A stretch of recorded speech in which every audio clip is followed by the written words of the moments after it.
Hello, everybody, and welcome to Story Time with me, Miss Anna. Lovely to have you all. Today's story is a story about friendship, but also about when to ask for help or accept help when you need it. Our story is called The Way Home for Wolf. The author is Rachel Bright and the illustrator is Jim Field. Let's listen. The Way Home for Wolf.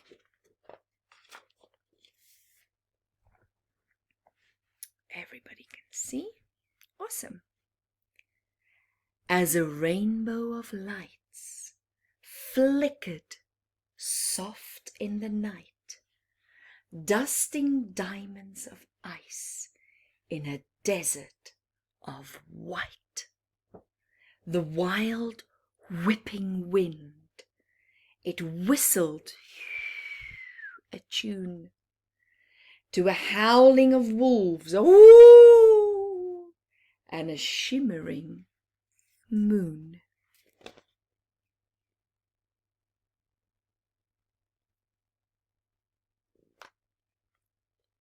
Here you can see the Aurora Borealis.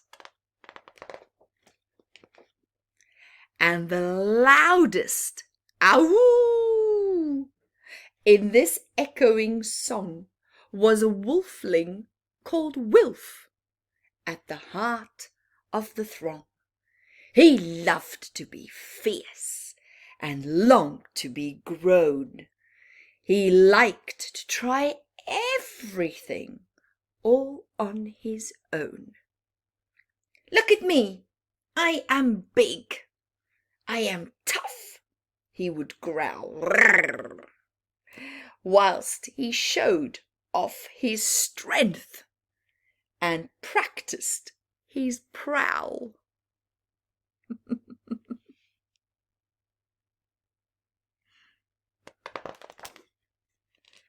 One night it was time for the wolves to move on. New folks had moved in and their shelter was gone. So they left right away to find a new cave. They would have to walk far and they'd have to be brave. "Let's go!" shouted Wilf. "I am ready to lead." "You're too small," laughed the wolves. "It's an elder we need." "One day," they advised, "you will guide from the front." "I suppose," muttered Wolf with a huff and a grunt.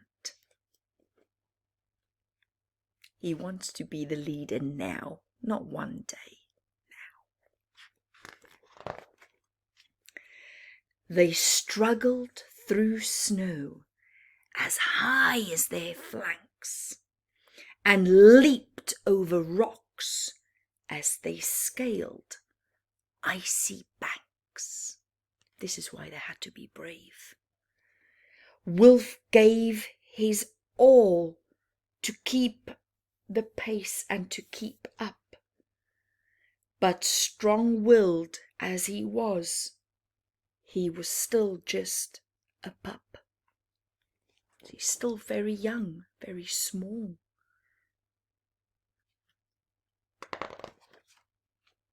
He kept dropping back with each clamber and climb. Oh no. As the pack journeyed further away all the time, he's right there at the end, at the back, exhausted and breathless. He strayed off the track when a blizzard blew in.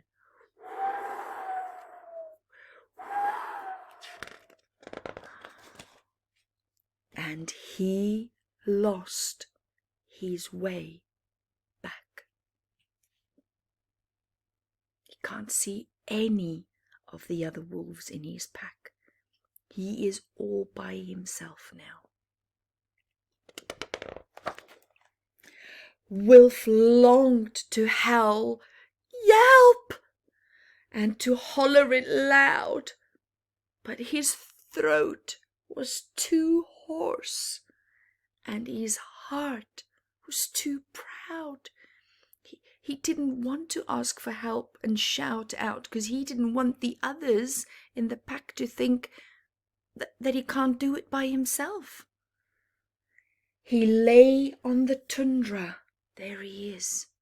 Look at that. His tail curled up tight. A blanket of stars was his bed for the night. Until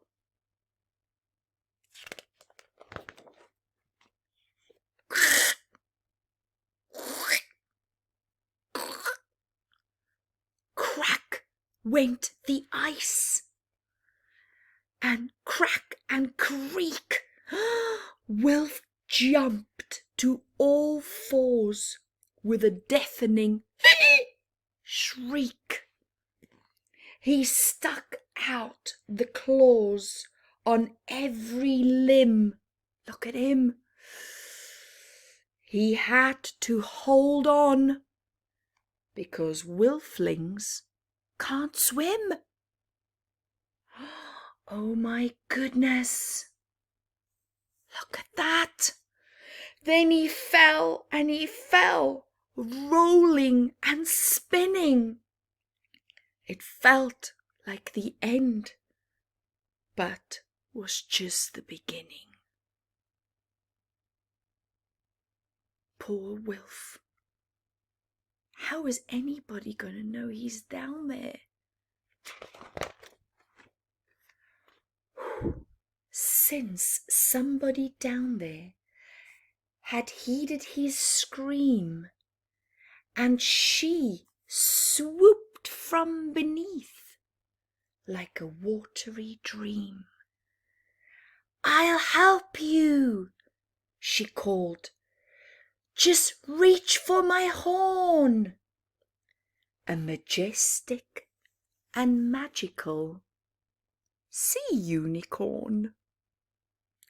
Wilf's pride washed away, and he stretched out a paw as she lifted him gently back onto the shore. It's a narwhal, yeah? She's helping him, and he accepted the help.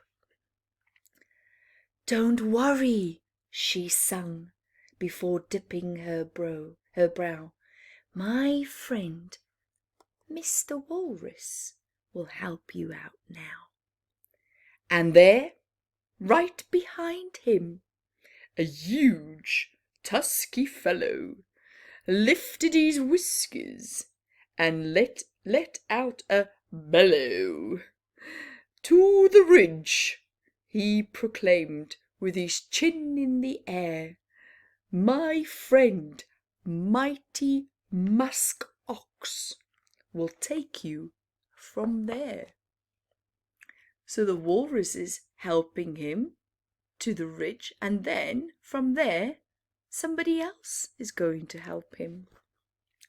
And with waftings of fish and a very loud snort, their journey was made and their travel seemed short. And there, sure enough, on the ridge was the ox, who took Wilf as far as his friend, the Arctic fox, who followed his nose through the trees to a goose who guided him, honking, to this ancient moose. The moose knew these wilds like no other soul. He was steady and true in pursuit of his goal.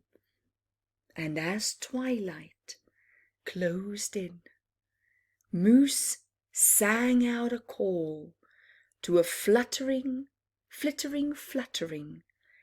tiny fluff ball, a bear moth, who showed Wilf the rest of the way to the place where this wolfling most wanted to stay.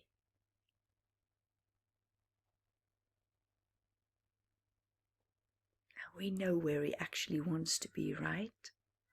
Back with the pack.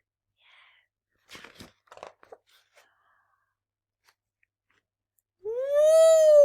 Thank you, Wilf waved as he rejoined his pack, and the wolves howled with joy, "Ow!" that their Wilfling was back. Look at them, loving on him.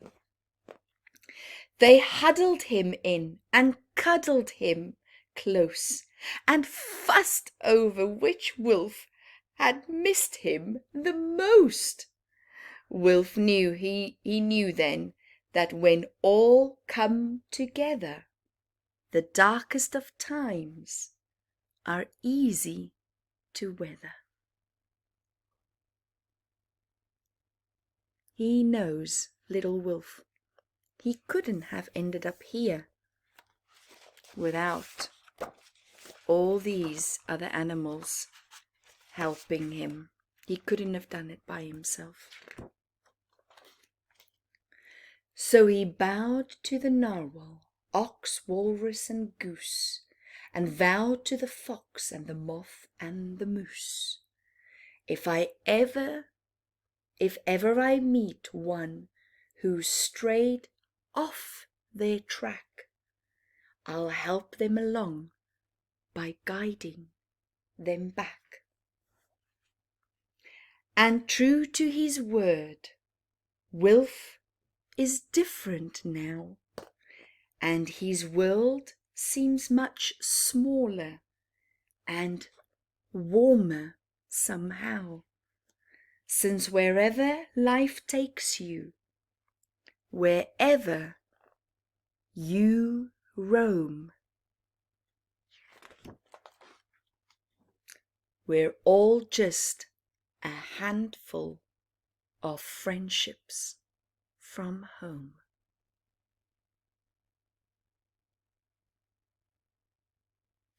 The end. I think our little wolf learned a very, very valuable lesson here. If he didn't accept the help that the narwhal gave him, and the goose, and the moose, and the walrus, and the Arctic fox, and the bear moth, he would never have ended up back with his pack. And now he knows we all need each other, right? Have a lovely week. I'll see you next time. Bye.